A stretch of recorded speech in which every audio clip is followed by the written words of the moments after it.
আজকে আমি আর আমার ভাই মিলে চলে গেলাম একটু খেলাধুলা করতে। এখানে আমি এবিসিডি পড়লাম, তারপর আমার ভাই ঘোড়া চললো, আমি চললাম পাখি।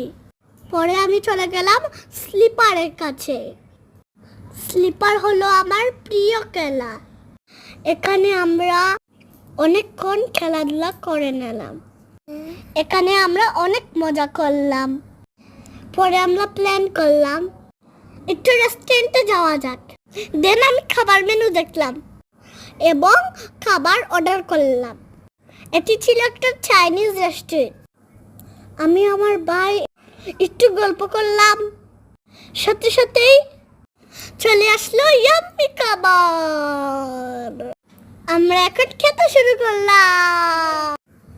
এখানে ছিল স্পাইসি নুডলস, চিকেন ফ্রাই আর ফ্রেঞ্চ ফ্রাই।